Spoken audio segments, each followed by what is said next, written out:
their willingness to pay is not associated with your values at buying on the coffee farm. It's associated with something of like, my day this morning is that I needed to get up, get the kids out. I needed my quick coffee. I needed to order on my app. I heard you talking about like the order app. It's your consumers telling you that they want the automation, right? And so we can't sit still, and we've got to start thinking about what the next step is.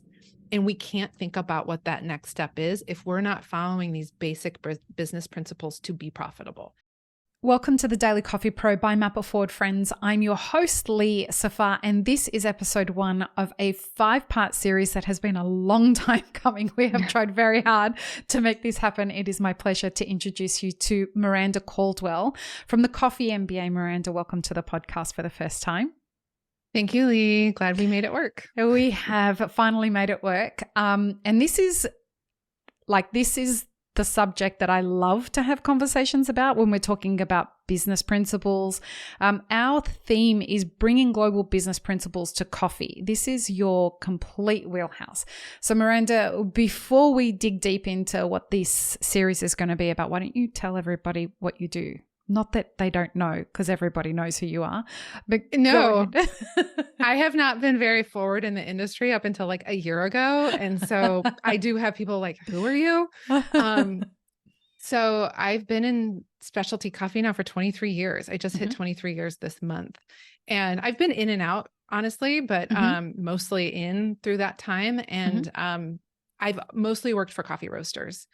That's been kind of my niche, is like literally the only thing I haven't done is roast the coffee. That is one thing that still mystifies me, and I'm happy to keep it that way. Let the experts do it. Me too.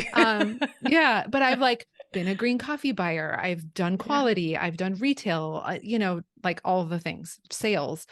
But I really got frustrated with the industry, frustrated with my like lack of career growth, and couldn't meet my own goals. And so I left and got my MBA. And while I was in my MBA program, I realized, oh my God. So my whole goal was to leave coffee like forever. So I worked in office furniture. I worked in food tech. I worked at like a big giant corporation. And I also worked at a startup, a well-funded startup, but a startup. And the whole time I was just like, coffee needs this. Coffee needs this. An MBA is like, you become this generalist in business. And so that is where I just started by, what if I just said on LinkedIn what I'm thinking? And for a couple months I did.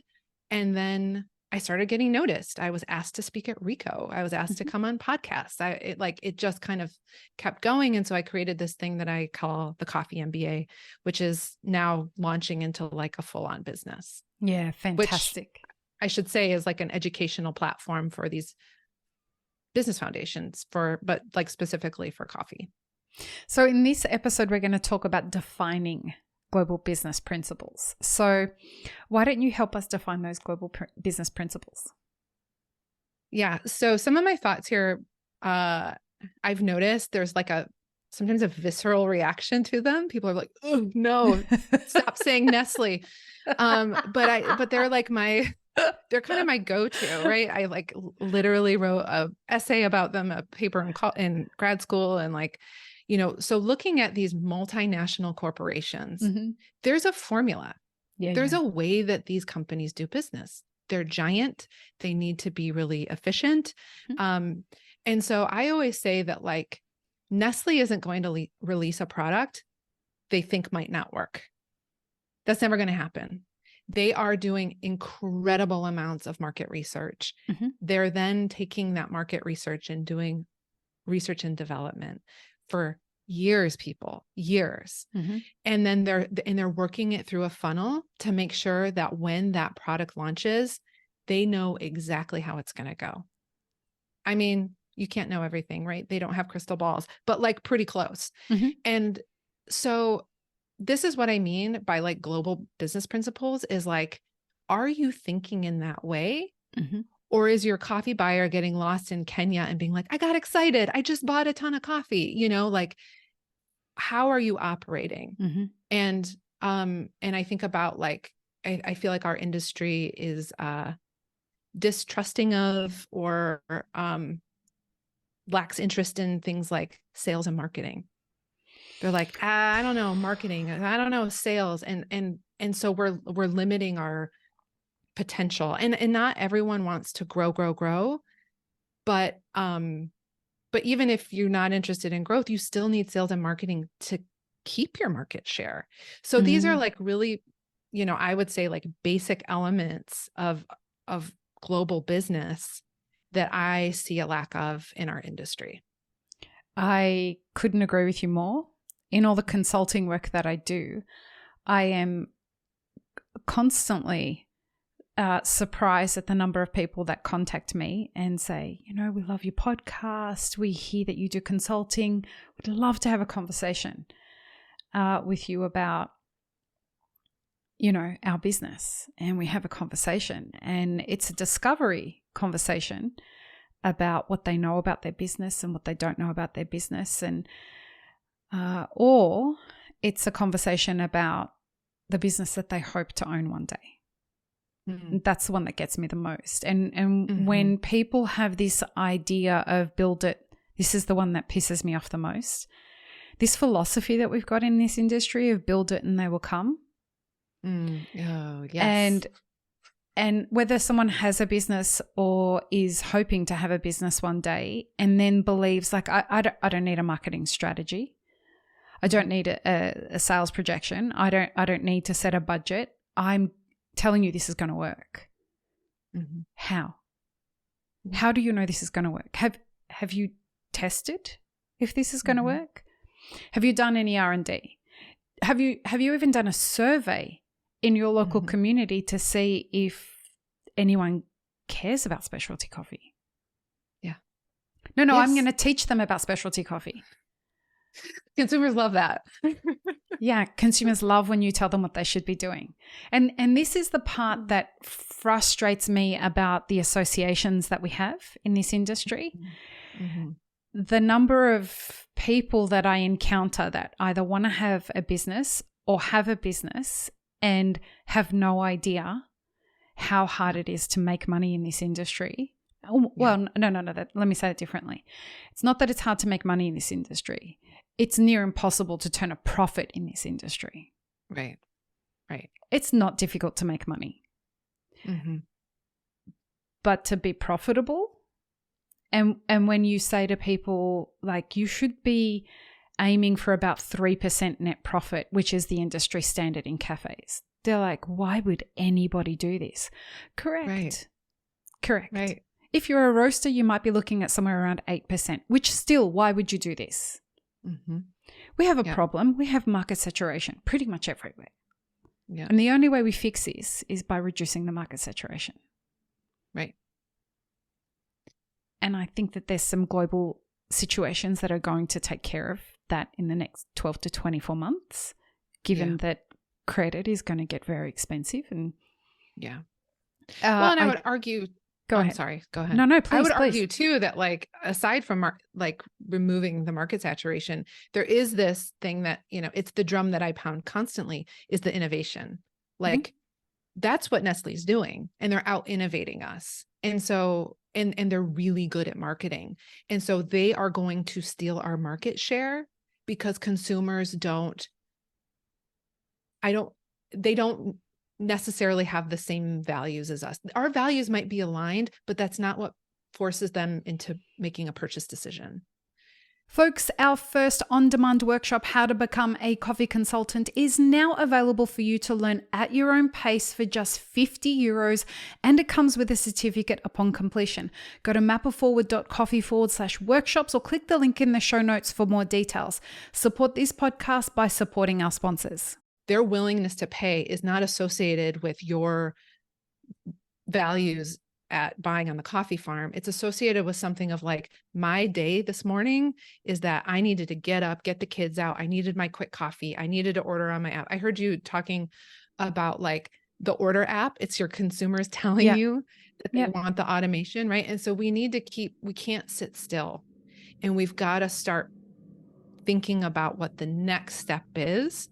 And we can't think about what that next step is if we're not following these basic business principles to be profitable, because we're going to be partially drowning. And you can't make good decisions when you're feeling like that.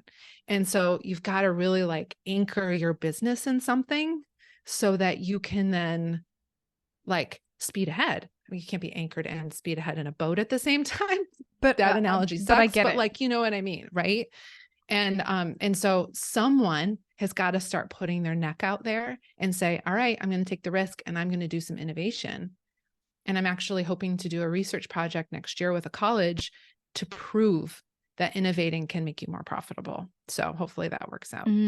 Why do you think that our industry has such a disdain for the idea of marketing? Almost as though when I talk to people about talking about their business, getting the awareness out about their business, their reaction is like this visceral disgust at almost like they're whoring themselves out.